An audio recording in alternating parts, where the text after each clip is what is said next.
کہ آدھی رات کے اس پہر اس نے اسے صرف صفائی کے لیے بلایا ہے؟ صبرین یزدانی، کیا تمہیں مجھ سے کچھ بھی نہیں کہنا؟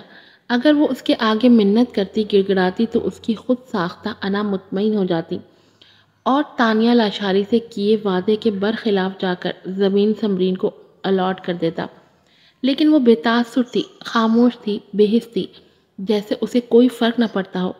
نہیں، سبرین کے خاموش ہونٹ ہلے۔ یک لفظی جواب نے شہزام کو سخت تیش دلایا تھا۔ ٹھیک ہے، جاؤ، باتھ ٹب صاف کر کے گرم پانی بھرو، مجھے نہانا ہے۔ اب وہ برف جیسی سنجیدگی سے بولا۔ سبرین نے کافی بے بسی محسوس کی، لیکن حکم ماننے کے سوا کوئی چارہ نہیں تھا۔ وہ سیدھی واش روم میں گئی۔ واش روم کافی بڑا تھا اور باتھ ٹب بھی کافی گہرا تھا۔ اسے صاف کرنے کے لیے سبرین کو کافی جھکنا پڑتا۔ اس نے سوچا، پھر ایک سرد آنکھ کھینچ کر کپڑا اٹھایا اور کافی حد تک اکڑو جھک کر اندر سے بمشکل صاف کرنے لگی۔ اس کی کمر درد کرنے لگی۔ شہزام بھی اس کے پیچھے آ گیا تھا تاکہ اسے اور درج کر سکے، لیکن جب سبرین کو جھکی ہوئی حالت میں دیکھا تو وہیں دروازے میں اسٹک ہو گیا۔ شہزام سوری کی آنکھیں اس منظر کی تاب نہ لا سکیں اور گہری ہونے لگیں۔ وہ آہستہ آہستہ آگے بڑھنے لگا۔ جب سبرین کی سیل فون وائبریٹ کرنے لگی، وہ وہیں پر رک گیا۔ سبرین نے بالکل بھی دھیان نہیں دیا کہ شہزام اس کے پیچھے کھڑا کب کا اسے اپنی نظروں کے حصار میں قابو کیے گھورے جا رہا ہے، اور موبائل اٹھا کر دیکھا جہاں ولید کا تیزی کالنگ بلنک ہو رہا تھا۔ وہ ہچکچائی کہ کال اٹھائے یا نہ اٹھائے، کچھ بھی تھا۔ یہ گھر جہاں وہ اس وقت آدھی رات کے نامناسب وقت کھڑی تھی، بہرحال شہزام سوری کا تھا۔ اس نے موبائل کو میوٹ کر دیا۔ وہ بالکل بھی اس وقت ولید یا کسی کی بھی کال اٹھانے کے موڈ میں نہیں تھی، لیکن پیچھے سے کسی نے اس کے ہاتھوں سے فون چھین لیا۔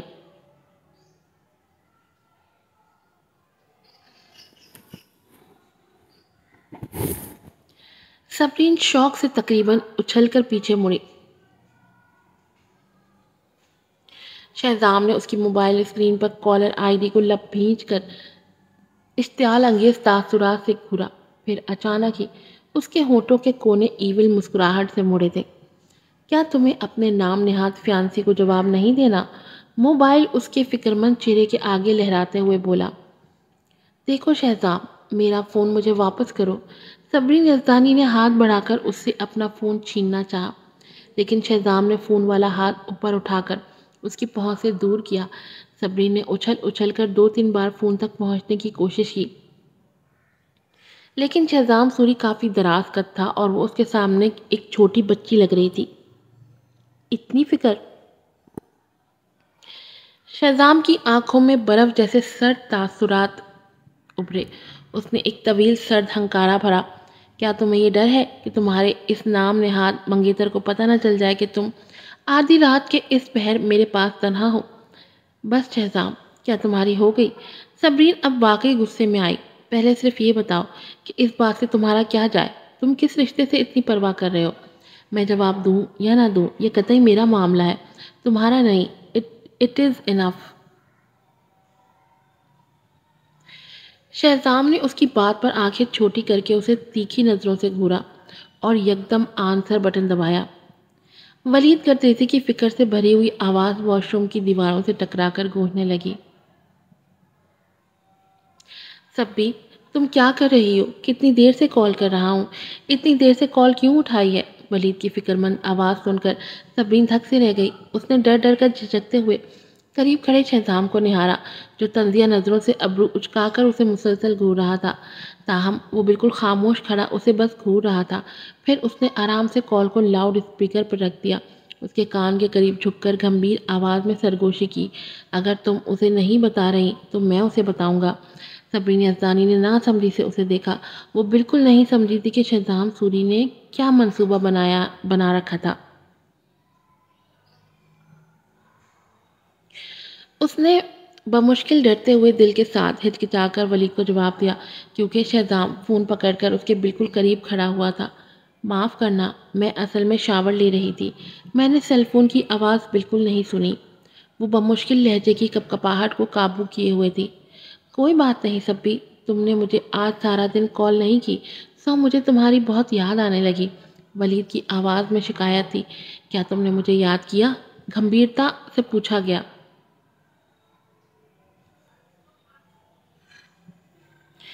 واش روم کا درجہ حرارت اچانک ہی نقطہ انجماد پر گر گیا۔ ہر چیز جیسے فریز ہو گئی۔ اچانک صبرین کی آنکھیں حیرت سے پھیل گئیں۔ چہرہ تکلیف کی زیادتی سے سرخ ہو گیا۔ وہ ڈر کی وجہ سے چیخ دبا گئی۔ شہزام نے اس کے ہاتھ پر دانتوں سے کاٹ لیا تھا۔ وہ بے اختیار گھومی اور شہزام کے نفرت بھرے وجیح چہرے کو تعجب سے گھورا۔ یہ وہ کیا کرنے کی کوشش کر رہا تھا؟ اس کے خفا اور حیران تاثرات دیکھ کر وہ طنز سے مسکرایا اور اگلے ہی پل ایک غیر متوقع طور پر اس نے صبرین یزدانی کو کھینچ کر باہوں کے حصار میں جکڑا۔ وہ بالکل سن ہو گئی تھی۔ ادھر ولید پوچھے جا رہا تھا، ہیلو سبی، تم جواب کیوں نہیں دے رہی؟ کیا تم نے مجھے یاد نہیں کیا؟ میں کچھ دنوں سے بہت زیادہ مصروف تھی۔ وہ مسلسل شہزام سے خود کو چھڑانے کی ناکام کوشش میں ادموئی ہوئی جا رہی تھی۔ تم کو پلاٹ ملا؟ نہیں۔ صبری نے دانت پیسے۔ وہ بالکل بے بس ہو گئی تھی۔ بدقسمتی سے میں تمہارے پاس نہیں ہوں۔ میں تمہاری کسی معاملے میں کوئی مدد نہیں کر سکتا۔ ولید کی آواز تعصب سے بھری ہوئی تھی۔ وہ کچھ بھی نہ کہہ سکی۔ اس کی آنکھیں پھٹ گئی تھیں۔ میں کوشش کر کے بہت جلد اسلام آباد آؤں گا، پھر ہم ساتھ رہیں گے، ٹھیک ہے؟ ولید نے اپنی بات جاری رکھی۔ سبی، تم کیوں کچھ نہیں کہہ رہی؟ صبرین مکمل شہزام کے قابو میں تھی۔ وہ اسے بازوؤں کی سخت گرفت میں جکڑے ہوئے تھا۔ وہ بمشکل ایک ہلکی سی ہوں نکال پائی۔ جیسے ہی نشہ شہزام کے دماغ پر چڑھا، اس کی گرفت ایک لمحے کو نرم ہوئی۔ اس کا فائدہ اٹھا کر صبرین نے اس کے ہاتھ سے سیل فون چھین لیا۔ مجھے ابھی بہت کام ہے، میں فون رکھتی ہوں۔ خود کو رہائی دلا کر اس نے جلدی سے جواب دے کر فون بند کر دیا اور ساتھ ہی زور لگا کر شہزام کو دور دھکیلا۔ اس کی خوبصورت آنکھیں غصے کے ساتھ شرم سے بھری ہوئی تھی۔ بے اختیار زور سے چیخ پڑی، شہزام سوری، تم حد پھلانگ رہے ہو۔ زور سے چیخنے پر اس کا گلا درد کرنے لگا۔ اچھا، میں حد پھلانگ رہا ہوں؟ واہ! اس نے جیسے حیرت سے ہی سنا اور مزہ لیا۔ تم اس کے ساتھ بھی ایسے ہی قریب ہوتی تھی جب میں تمہیں کال کرتا تھا؟ یہ سن کر وہ دنگ ہوئی۔ مجھے تمہیں کوئی صفائی نہیں دینی شہزام، کیونکہ تم یقین نہیں کرو گے۔ جاؤ، پانی تیار ہے۔ اس نے خفگی سے کہتے اسے خود سے دور کیا۔ اس کا دل دھڑکتے رک جاتا اگر وہ اس سے اور بحث کرتی۔ میرے رات کے کپڑے لاؤ۔ اپنے پیچھے بھاری آواز میں پھر سے اس کا حکم سنائی دیا۔ میں نہیں جا رہی۔ اس نے مڑ کر ضدی انداز میں غصے سے اسے جواب دیا اور بے اختیار نظریں پھیر گئی اور اس کی طرف سے رخ موڑ لیا۔ اگر تم نہیں جاؤ گی تو پھر ٹھیک ہے، میں ویڈیو کلپ تمہارے ڈیڈ کو بھیج دیتا ہوں۔ اس نے شیطانی مسکراہٹ سے پھر سے اسے دھمکی دی۔ ٹھیک ہے، میں جاتی ہوں۔ وہ ڈر کر جلدی سے باہر نکل گئی۔ کمرے میں آ کر اس نے مڑ کر واش روم کے کھلے دروازے سے دانت پیستے اس بدماش شخص کو گھورا اور لاحول پڑھ کر پیر پٹکتے کپ بورڈ کی طرف بڑھ گئی۔ اس کا ایک نائٹ ڈریس نکال کر اس نے باتھ روم کے دروازہ کھٹکھٹایا۔ اندر آ کر رکھ دو۔ شہزام کی بھاری آواز گونجی۔ وہ ہچکچا کر بنا اسے دیکھے اندر آئی اور ڈریس کو ٹانگ دیا۔ شہزام پر بے ساختہ نظر پڑ گئی تھی، جو باتھ ٹب کے جھاگ میں ڈھوا ہوا آنکھیں بند کیے لیٹا تھا۔ یہ وجیہہ شخص کبھی اس کا تھا جس نے صبرین یزدانی کے یقین کو بری طرح کچلا تھا، اس کے وقار کو بری طرح پامال کیا تھا۔ بے بنیاد شک نے ان کے رشتے کو برباد کر دیا تھا۔ وہ اس سے ایک بار تو صفائی مانگتا، ایک بار تو اس پر یقین کرتا، لیکن اس نے صبرین کو موقع ہی نہیں دیا۔ آبش یزدانی نے اس کی زندگی کو ایک ناقابل تلافی نقصان سے دوچار کر دیا تھا، ناقابل تلافی نقصان جو کبھی پورا نہیں ہو سکتا۔ اب وہ ایک اجنبی شخص تھا، یکسر مختلف۔ وہ اسے تکلیف پہنچا کر نہ جانے کون سے گناہوں کی سزا دے رہا تھا۔ اس کا دل تکلیف سے سکڑ کر سمٹا، سوچوں میں کہیں دور چلی گئی تھی۔ سر جھٹک کر اس نے وہاں سے جانا چاہا، لیکن نیچے ٹائلز پر بنی جھاگ نہ دیکھ پائی۔ پاؤں اس پر پڑا اور اگلے ہی پل وہ سلپ ہو گئی۔ خود کو سنبھالنے کے لیے سہارا تلاشنے کی کوشش میں وہ بری طرح گری تھی۔ اس اچانک افتاد پر شہزام کی آنکھ کھل گئی۔ وہ خود حیران رہ گیا۔ صبرین گری ہوئی تھی اور اس کے سینے پر ہاتھ رکھ کر اٹھنے کی کوشش میں بے حال ہو رہی تھی۔ وہ ساری بھیگ چکی تھی، اس کے بال مکمل گیلے ہو کر بکھر چکے تھے۔ بکھری لٹوں سے پانی کی بوندیں موتیوں کی طرح ٹپک رہی تھیں۔ کچھ بوندیں اس کے چہرے پر ٹپک رہی تھیں، جس نے اسے کافی دلکش بنا دیا تھا۔ منظر اتنا مکمل تھا کہ وہ پلک تک نہیں جھپک رہا تھا، دنگ سا اسے جدوجہد کرتے دیکھ رہا تھا۔ اس کے ارتکاز پر وہ بری طرح جھیپ گئی۔ میں سلپ ہو گئی تھی۔ آئی ایم سوری، میں نکلتی ہوں۔ اس نے اٹھنے کی کوشش کی۔ میں کیسے یقین کروں؟ شہزام نے مخمور لہجے میں سرگوشی کی۔ صبرین کے پورے جسم میں کرنٹ دوڑنے لگا۔ اس کی گرم گرم سانسوں کی تپش سے اس کا رواں رواں کانپ کر کھڑا ہو گیا۔ تم نے یہ جان کر کیا ہے نا، تاکہ میں راضی ہو کر زمین تمہیں دے دوں؟ گھمبیر اور بھاری لہجے میں کہتا وہ اسے بری طرح زج کر چکا تھا۔ وہ اس الزام پر ساکت رہ گئی۔ اس کی خود کو چھڑانے کی کوشش بھی دم توڑ چکی تھی۔ یہ وہ اسے کیا سمجھ رہا تھا؟ نہیں، میں نے نہیں۔ تمہارے جھوٹ پر یقین کرتا اگر تمہیں نہ جانتا ہوتا۔ یہ تم ہی تھی جو مجھ سے یہ سب چاہتی تھی، تو اب تمہاری خواہش پوری کر رہا ہوں، تو جھجک کس بات کی ہے؟ یہ کہہ کر جارحانہ انداز میں بولا۔ صبرین کی حالت بالکل پتلی ہو چکی تھی، لیکن وہ اپنے حواس کھونا نہیں چاہتی تھی، اسی لیے جس قدر اس سے ہو سکتا تھا احتجاج میں ہاتھ پاؤں مار رہی تھی، اسے جس قدر سختی سے ہو سکتا تھا مار رہی تھی۔ پہلے اس کے بال نوچ کر اسے دور کرنا چاہا، پھر اس پر بے دریغ مکے برسائے، لیکن جس قدر وہ اسے مارتی جا رہی تھی اسی قدر شہزام سوری جنونی ہوتا جا رہا تھا۔ صبرین کے لیے یہ سب ناقابل یقین تھا۔ وہ سمجھ گئی کہ وہ اس طرح آسانی سے نہیں جا سکے گی۔ کس منہ سے وہ ولید کا سامنا کر پائے گی؟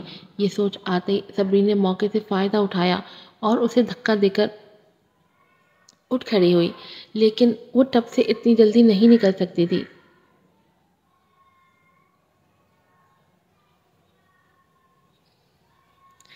شہزام، بدماش آدمی، اگر تم نے اس طرح میرے ساتھ زبردستی کی تو میں اپنا سر اس ٹب سے ٹکرا کر خود کو مار دوں گی۔ سنا تم نے؟ بےہودہ آدمی! وہ چیخ چیخ کر بے بس ہو رہی تھی۔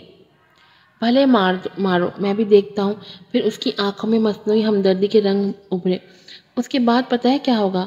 انکل عظیم کو کل فون کر کے میں یہی بتاؤں گا کہ آپ کی بیٹی مجھے رجھانا چاہ رہی تھی، لیکن میں نے دھتکار دیا، جس پر میری دھتکار برداشت نہیں کر سکی اور خودکشی کر لی۔ وہ مصنوعی تعصب سے بولا۔ برداشت کی زیادتی سے صبرین کی آنکھیں سرخ ہو چکی تھی۔ انٹرنیشنل کمینہ ہے یہ! کیسا قابل نفرت شخص تھا یہ! وہ واقعی اس کے ساتھ کچھ بھی نہیں چاہتی تھی، لیکن وہ اسے جانے کیوں نہیں دے رہا؟ صبرین کو جبرن روک کر اسے زج کر کے اسے کیا مل رہا ہے؟ شہزام کی شخصیت کا یہ کون سا پہلو تھا جس سے وہ پہلے واقف نہیں تھی؟ انتہا تک چھوٹی نفرت بے بسی میں ڈھل گئی۔ اس کے براؤن نین کٹورے بے بسی سے برسنے لگے۔ مجھے تم سے شدید نفرت ہے شہزام، شدید نفرت! روندھی ہوئی آواز میں کہتی وہ دونوں ہاتھوں سے بنا رکے اسے مارنے لگی۔ شہزام بس چپ چاپ مار کھانے لگا۔ صبرین نہیں جانتی تھی کہ مقابل اس وقت کون سے احساسات سے دوچار تھا۔ شہزام کو وہ اس وقت ایک چھوٹی سی بچی کی طرح لگی تھی جو اپنی بھڑاس اپنے شوہر پر نکالتی ہے۔ شہزام ماضی کے احساسات میں جکڑ چکا تھا۔ بے اختیار اسے ڈانٹا۔ اب بس کرو، بہت ہو گیا۔ اس نے اس کے دونوں ہاتھ اپنے دونوں مضبوط گرفت میں لے کر اسے روکا۔ صبرین نے سختی سے اس سے خود کو ہاتھ چھڑوایا اور گرتی پڑتی اس گہرے بار ٹب سے کانپتی ہوئی باہر نکلی۔ شہزام خاموشی سے اس کے پیچھے سے دیکھتا رہا تب تک جب تک وہ باہر نہیں نکل گئی۔ اس کے باہر جاتے ہی اس کے چہرے پر گہری پرسکون مسکراہٹ آ گئی، جیسے کسی کو ہرا کر مطمئن ہو چکا ہو۔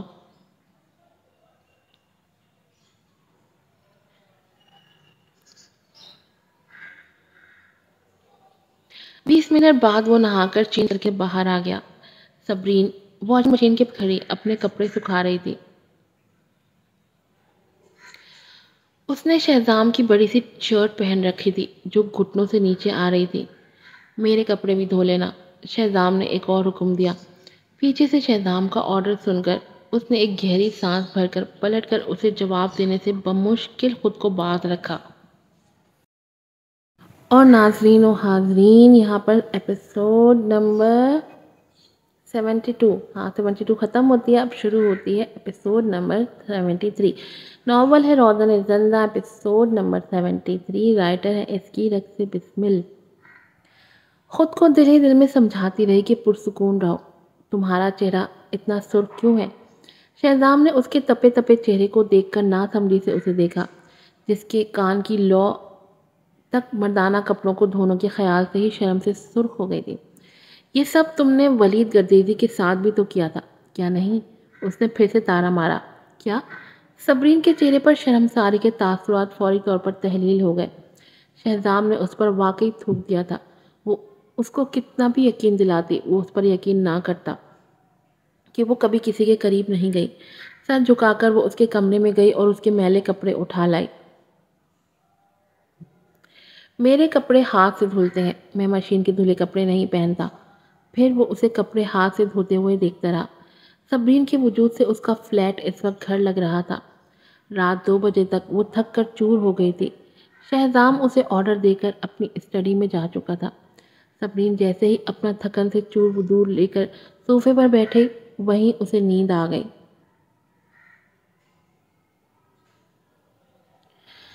رات کو 3 بجے شہزام اپنی اسٹڈی روم سے باہر نکلا تاکہ دیکھ سکے کہ صبرین کیا کر رہی ہے۔ کچن میں وہ کہیں نہیں تھی۔ وہ حیران ہو کر اپنے کمرے میں آیا، لیکن تہہ کیا ہوا کمبل اور صاف ستھرے بستر کے ساتھ خالی کمرہ دیکھ کر وہ پریشان ہوا کہ صبرین آخر گئی کہاں۔ بے اختیار اضطرابی قدموں سے لاؤنج میں آیا، جہاں صوفے پر صبرین اپنے تھکے تھکے وجود کے ساتھ سو رہی تھی۔ کچھ دیر کھڑا سوچتا رہا۔ اس کی پرسوچ نظریں صبرین کے چہرے پر ٹکی ہوئی تھی۔ پھر فون نکال کر میر ہادی کو میسج ٹائپ کیا۔ زمین فرید لاشاری کو دینے کی کوئی ضرورت نہیں، اس کی بجائے ایسے کمپنی کے نام کرو۔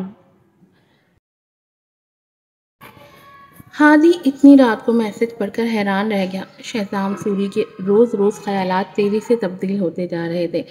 شام کو اس کا حکم نامہ ایک ہوتا تو صبح کو دوسرا۔ وہ کس پر یقین کرتا؟ اب صبح ہی یہ کنفرم ہو سکتا تھا۔ ہادی کو میسج بھیجنے کے بعد شہزام نے آہستگی سے صبرین کو بازوؤں میں اٹھا لیا۔ وہ وزن میں ایک 10 سالہ بچے جتنی لگتی تھی۔ ان 7 سے 8 ماہ کے دوران اس کا وزن بہت تیزی سے کم ہوا تھا۔ وہ آرام سے اسے اٹھائے کمرے میں آیا اور احتیاط سے ایک طرف بستر پر لٹا دیا، پھر سیدھا ہو کر کمبل اڑا دیا۔ صبرین کسی بچے کی طرح سو رہی تھی۔ ماضی کے کئی منظر اس کے ذہن میں کسی فلم کی طرح گھومنے لگے۔ وہ ایک گہری سانس بھر کر وہ دوسری طرف آ کر کمبل اٹھا کر لیٹ گیا۔ جانی پہچانی سی خوشبو محسوس کر کے صبرین نے نیند میں ہی عادتاً اپنا بازو اس کے سینے پر رکھ دیا۔ شہزام نے حیرانگی سے ابرو اچکا کر اس کے بازو کو دیکھا، پھر اس کے معصوم نیند میں مدہوش چہرے کو۔ آہستہ آہستہ اس کی آنکھوں میں نرماہٹ سی ابھری۔ پہلو میں نرم گرم وجود کے ساتھ بستر پر آرام کرنا آسان نہیں تھا۔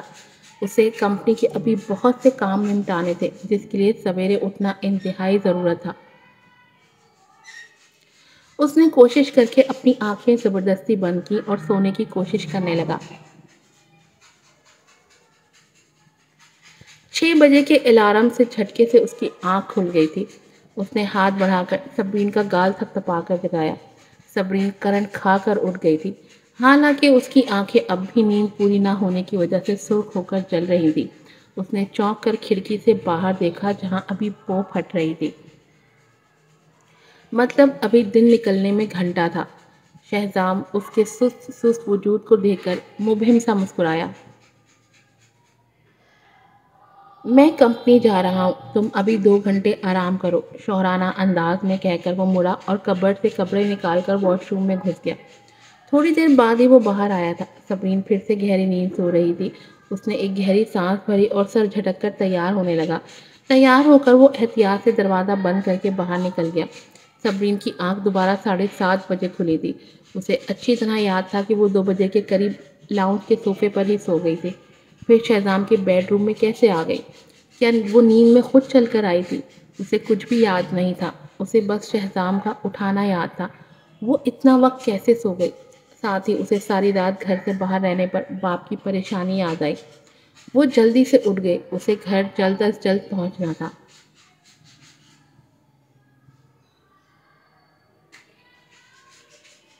تقریباً 8 بجے کے قریب صبرین جمائی روکتی گھر پہنچی۔ اندر داخل ہوتے ہی اس کا سامنا ڈائننگ ٹیبل پر بیٹھے باپ اور ساتھ بیٹھی تانیہ لاشاری سے ہوا، جو اسے اندر آتا دیکھ کر عجیب نظروں سے گھور رہی تھی۔ اس کے ہونٹ مانی خیزی سے سکڑے تھے۔ ڈیڈ، خود دیکھ لیں، میں نے آپ کو کیا کہا تھا کہ صبرین ساری رات گھر پر موجود نہیں تھی۔ پوچھیں اس سے کہ یہ ساری رات کہاں اور کس کے ساتھ گزار کر آئی ہے۔ یہ شریف لوگوں کا گھر ہے ڈیڈ، اور یہ لڑکی ہماری عزت مٹی میں ملا رہی ہے۔ اگر کسی کو پتہ لگا تو بتائیں، کیا عزت رہ جائے گی ہماری؟ عظیم لاشاری خود بھی پرسوچ نظروں سے بیٹی کو دیکھ رہے تھے، لیکن ان کی آنکھوں میں شک نہیں، فکر اور پریشانی تھی۔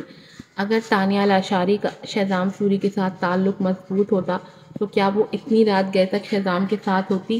بلکہ اس کی بجائے شہزام سوری تانیہ لاشاری کی طرف متوجہ ہوتا۔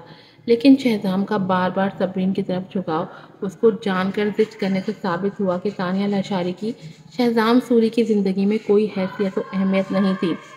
صبرین نے ایک ٹھنڈی سانس بھر کر اسے دیکھتے ہوئے دل میں سوچا، ایسے کیا دیکھ رہی ہو؟ میں نے کچھ غلط تو نہیں کہا؟ اسے خاموشی سے خود کو تختہ پا کر تانیہ لاشاری کا لہجہ تلخی سے بھر گیا۔ نہیں نہیں، تم ٹھیک کہہ رہی ہو، اسی لیے کہ میں ٹھیک لڑکی نہیں ہوں۔ یہ تم ہی ہو جس نے مجھے گنوار اور ناجائز مشہور کیا ہوا، تو مجھ جیسی لڑکی سے کچھ بھی توقع کی جا سکتی ہے۔ صبرین نے تلخی سے مسکرا کر خود پر طنز کیا اور اسے مکمل نظر انداز کر کے کرسی گھسیٹ کر بیٹھ گئی اور سکون و خاموشی سے سینڈوچ اپنے پیٹ میں ڈالا اور گلاس اٹھا کر جگ سے جوس نکال کر اپنے آگے رکھا۔ اسے اب کسی کی پرواہ نہیں تھی۔ ڈیڈ، سنا آپ نے اس نے کیا کہا؟ تانیہ لاشاری کو اس کے رویے پر سخت تاؤ آیا۔ وہ تنک کر باپ سے بولی، بحث مت کرو تانیہ، مجھے اپنی بیٹی پر یقین ہے، تمہیں فکر مند ہونے کی ضرورت نہیں۔ عظیم لاشاری نے سرد انداز میں اسے لپٹا، تم خود بھی تو اکثر راتوں کو دیر تک دوستوں اور پارٹیوں میں گزارتی ہے۔ تمہیں صبرین پر انگلی اٹھانے سے پہلے اپنے گریبان میں جھانکنا چاہیے۔ سب پاٹ انداز میں کہتے وہ ناشتے کی طرف متوجہ ہو گئے۔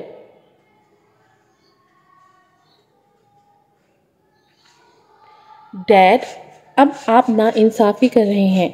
تانیہ لاشاری نے بات کا رخ اپنی طرف مڑتا دیکھ کر غصے سے پاؤں پٹ گئی۔ اس وقت رضیہ بیگم کی سیل فون وائبریٹ کرنے لگی، جو کب سے بیٹھی باپ بیٹی کی بحث سن کر نفرت سے جل رہی تھی۔ اس نے جلدی سے کال اٹھا لی۔ کیا؟ وہ حیرانگی اور غصے سے اٹھ کھڑی ہوئی۔ ایسا کیسے ہو سکتا ہے؟ کل تک تو زمین پکی پکی تم کو مل رہی تھی، اور اب راتوں رات زمین ایسے کمپنی کو کس طرح مل گئی؟ کل تو تم نے کہا تھا کہ شہزام سوری نے زمین تمہیں دینے کا فیصلہ کر لیا ہے۔ صبرین کے ہاتھ سینڈوچ منہ تک لے جاتے رک گئے۔ دل ایک پل کو حیرانی سے دھڑ دھڑ کرنے لگا۔ رضیہ بیگم نے غصے سے تپ کر موبائل ٹیبل پر پھینک دیا۔ ایک تو یہ ردی پیپر والے اور سبزی والے، ان دونوں نے میری ناک میں دم کر کے رکھا ہے۔ صبرین یزدانی، تم نے پیٹھ پیچھے کون سا کھیل کھیلا ہے؟ کیوں راتوں رات زمین ہمارے ہاتھوں سے نکل گئی؟ وہ اسے کینہ توز نظروں سے دیکھ کر گرج رہی تھی۔ ایسا نہیں ہو سکتا۔ تانیہ لاشاری شوق سے آنکھیں پھیلائے اٹھ کر اسے حیرت سے دیکھنے لگی۔ ایسا کیسے ہو سکتا ہے؟ یہ ناممکن ہے۔ کسی میں اتنی ہمت ہو ہی نہیں سکتی کہ شہزام سوری کے فیصلے کے خلاف کچھ کر سکے۔ تمہارے ماموں نے ابھی خود مجھے فون کر کے بتایا ہے کہ دوسری پارٹی نے اپنا خیال بدل دیا ہے۔ رضیہ بیگم نے چبھتی ہوئی نظروں سے صبرین کو گھورا۔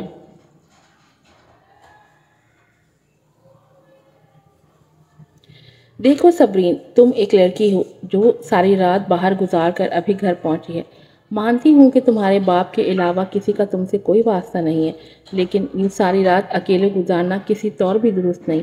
ہمیں زمین سے کوئی فرق نہیں پڑتا، لیکن تم یوں ہمارے خاندان کو شرمندہ نہیں کر سکتی۔ میں اس کی اجازت اپنی بیٹی کو بھی نہیں دیتی۔ بہتر ہے کہ اپنے ذہن میں یہ بات بٹھا لو۔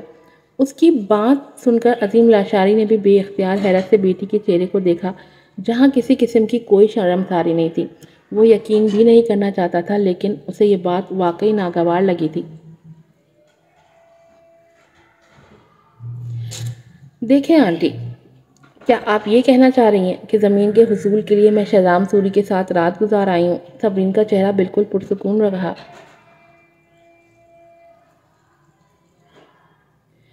شہزام سوری صاحب کے فیصلے کے خلاف جانے کی جرات کس میں ہے؟ بولیں۔ میرے خیال سے آپ میرے خلاف سوچنے کی بجائے اس بات پر دھیان دیں کہ کہیں تانیہ لاشاری نے اپنی کسی ناگوار بات سے سوری صاحب کو ناراض نہ کر دیا ہو، تبھی اس نے اپنا فیصلہ بدل دیا ہو۔ آپ مجھ پر الزام نہیں لگا سکتی پیاری آنٹی صاحبہ۔ وہ ہلکا سا ہنسی، جس سے اس کے دانتوں کی خوبصورت قطار نمایاں ہوئی۔ وہ ہنستے ہوئے بہت پیاری لگتی تھی۔ تانیہ کے اندر اس کی خوبصورتی کو لے کر حسد نے نئے سرے سے کروٹ لی۔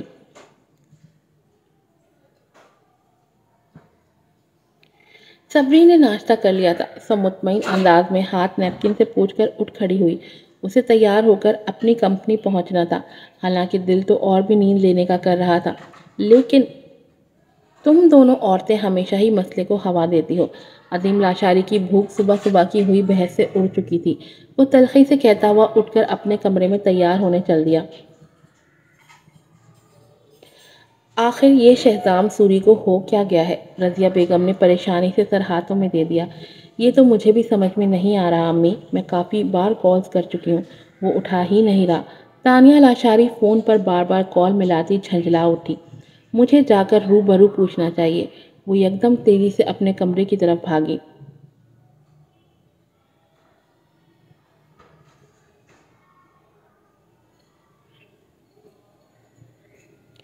اپنے کمرے میں بالکنی میں کھڑی صبرین کب سے باپ کی گاڑی کو جاتا ہوا دیکھ رہی تھی۔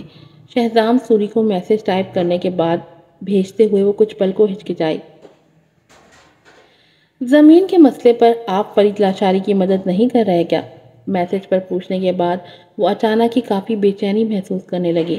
اضطرابی حالت میں ہونٹوں کے کونے دانتوں تلے کاٹنے لگی۔ سچی بات تو یہ تھی کہ اس کا ارادہ بالکل بھی شہزام کو منت کرنے کا نہیں تھا، نہ ہی اس نے یہ چاہا تھا کہ وہ تانیہ لاشاری کی مدد نہ کرے۔ تاہم اب خوش قسمتی سے زمین اسے مل گئی تھی اور وہ قدرتی طور پر کافی پرجوش لگ رہی تھی۔ 5 منٹ بعد شہزام سوری کا یک لفظی میسج اسکرین پر چمکنے لگا۔ ہاں۔ اس کا دل زور سے دھڑکا۔ اس کی انگلیاں جوابی میسج ٹائپ کرنے لگیں۔ آپ کا شکریہ۔ اگر تم واقعی بھی دل سے شکر گزار ہو تو اگلی مرتبہ اپنے ہاتھوں سے عملی طور پر شکریہ ادا کرنا تب قبول ہوگا۔ صبرین کا سفید مومی چہرہ جملہ پڑھ کر جانے لگا۔ کیا اس آدمی میں تھوڑی سی بھی شرم ہے یا ساری بیچ کھائی ہے؟ اس نے ایک گہری سانس بھر کر خود کو سنبھالا، پھر ٹائپ کرنے لگی۔ زمین تو یوں بھی میرے ہاتھ میں ہی آنی تھی، چاہے تم اسے دیتے یا نہ دیتے۔ شکر کرو کہ میں نے تم سے جھگڑا نہیں کیا، بدمعاش آدمی۔ میسج بھیج کر اس نے سیل بند کر دیا۔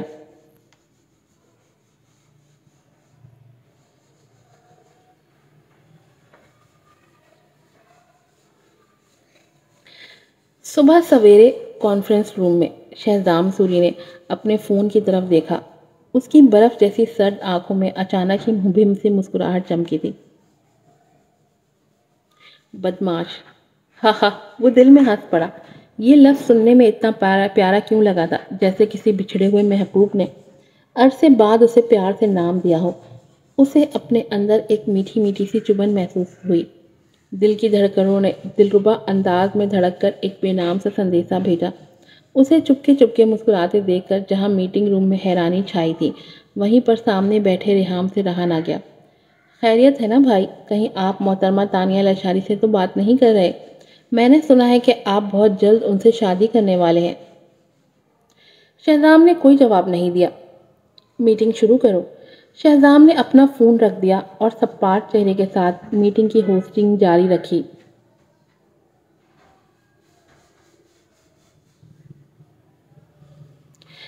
1 گھنٹے بعد وہ اپنے دفتر میں واپس آیا۔ باس، محترمہ تانیہ لاشاری نیچے آئی ہیں، وہ آپ سے ارجنٹ ملنا چاہتی ہیں۔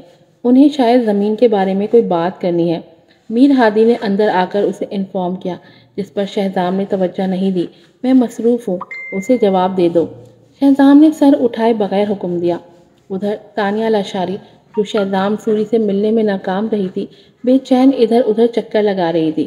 اس نے کبھی سوچا بھی نہیں تھا کہ وہ اسے اتنے آرام سے نظر انداز کر دے گا.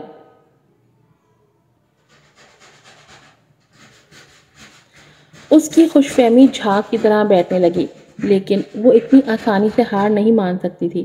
نہیں، ہر کوئی جانتا تھا کہ پارٹی میں اسے شہزام سوری کے لیے چنا گیا تھا. اگر اس نے اسے شادی نہ کی تو پورا خاندان ہی نہیں بلکہ دوست احباب تک اس کی موت تک اس کا مذاق اڑائیں گے اور وہ یہ بے عزتی برداشت نہیں کر سکتی تھی. آج کی ایپیسوڈ یہیں پر ختم ہوتی ہے. ایک اور ایپیسوڈ ہے اس کے بعد وائس ڈب کر رہی ہوں. امید ہے کہ وہ بھی آج ہی لگا پاؤں. پھر ملوں گی آپ سے نئی ایپیسوڈ کے ساتھ. السلام علیکم.